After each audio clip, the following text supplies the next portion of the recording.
ತಮಗೆ ಹೇಳೋದಾದ್ರೆ 21 ವರ್ಷ ಇರ್ಬೋದು, ನಾನು ಅಸೆಂಬ್ಲಿಲಿ ಮಾತನಾಡಿದ್ದೀನಿ, ಅದು ರೆಕಾರ್ಡ್ ಆಗಿದೆ, ತೆಗಿಸ್ತಾ ಇದ್ದೀನಿ ನಾನು. ಇನ್ನು ಮುಂದೆ ಈ ದೇಶ ಮತ್ತು ರಾಜ್ಯಗಳಲ್ಲಿ ಡಕಾಯಿತಿಗಳು, ದರೋಡೆಗಳು, ಇಂಥವರು ಹಣ ಇಟ್ಟಿರೋರು ಮುಖ್ಯಮಂತ್ರಿ ಸ್ಥಾನಕ್ಕೆ ಬರ್ತಾರೆ, ವ್ಯಾಪಾರ ಆಗುತ್ತೆ ಮುಖ್ಯಮಂತ್ರಿ ಪದವಿ. ಈ ವ್ಯಾಪಾರ ಮಾಡೋದಕ್ಕೆ ಇವ್ರ ಹತ್ರ ದುಡ್ಡಿಲ್ದೇ ಹೊರಗಡೆಯವರು ಕೊಡ್ತಾರೆ. ನೀವು ವ್ಯಾಪಾರ ಮಾಡಿ ಒಂದು ದುಡ್ಡು ಕೊಡ್ತೀವಿ, ನೀವು ಅಧಿಕಾರಕ್ಕೆ ಬಂದ ಮೇಲೆ ನಮಗೆಲ್ಲ ಮಾಡಿಕೊಡಿ. ಇದೊಂಥರ ಅಘೋರವಾದಂಥ, ಅದ್ಭುತವಾದಂಥ, ಭಾಳ ಅತ್ಯಂತ ಕೆಟ್ಟ ಚಿಂತನೆ ನಡೀತಾ ಇದೆ.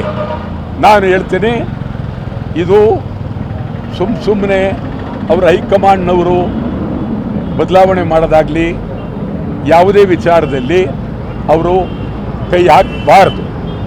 ಅಕಸ್ಮಾತ್ ಸಿದ್ದರಾಮಯ್ಯನವ್ರನ್ನ ತೆಗೆದರೆ ಅಷ್ಟು ಸುಲಭವಾಗಿ ರಾಜ್ಯದಲ್ಲಿ ಶಾಂತಿ ಇರೋದಿಲ್ಲ. ಅತ್ಯಂತ ಗೌರವವಾದ ವ್ಯಕ್ತಿಯನ್ನು ತೆಗಿತಕ್ಕಂಥದ್ದಕ್ಕೆ ಅವ್ರ ಹಿನ್ನೆಲೆ ಇರ್ತಕ್ಕಂಥವರು ಕಾಂಗ್ರೆಸ್ನಲ್ಲೂ ಇಲ್ಲ, ಇವರು ತೆಗೆದ ತಕ್ಷಣ BJPಲೂ ಇಲ್ಲ, JDSನಲ್ಲೂ ಇಲ್ಲ. ಯಾರಿದ್ದಾರೆ ಹೇಳಿ? ಸುಮ್ಮನೆ ಮಾತಾಡ್ತಿರಲ್ಲ, ಯಾರು ಇದ್ದರೆ ಇವರಿದ್ದಾರೆ ಅಂತ.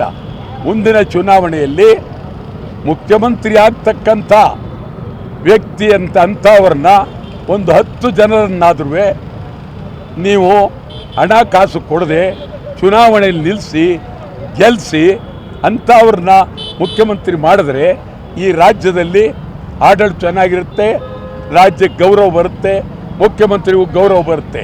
ಸಿದ್ದರಾಮಯ್ಯನವ್ರನ್ನ ಕಳ್ಕೊಳ್ಳೋದಿದೆಯಲ್ಲ, ಭಾರಿ ದೊಡ್ಡ ನಷ್ಟ. ಸರ್, ಈಗ ತಾವು ಒಂದು ಮಾತನ್ನು ಹೇಳಿರಿ ಸರ್, ಡಕಾಯಿತರು ಬರ್ತಾ ಇದ್ದಾರೆ, ಅವ್ರು ಇಳಿಸೋ ಪ್ರಯತ್ನ ನಡೀತಾ ಇದೆ ಅಂತೇಳಿ.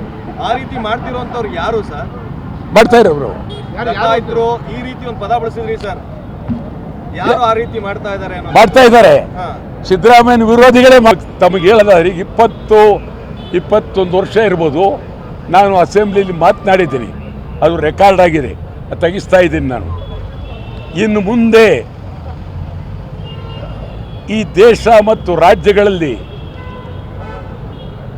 ಡಕಾಯಿತಿಗಳು, ದರೋಡೆಗಳು, ಇಂಥವರು ಹಣ ಇಟ್ಟಿರೋರು ಮುಖ್ಯಮಂತ್ರಿ ಸ್ಥಾನಕ್ಕೆ ಬರ್ತಾರೆ, ವ್ಯಾಪಾರ ಆಗುತ್ತೆ ಮುಖ್ಯಮಂತ್ರಿ ಪದವಿ.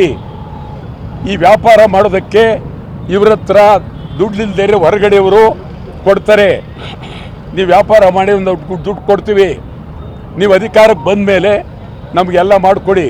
ಇದೊಂಥರ ಅಘೋರವಾದಂಥ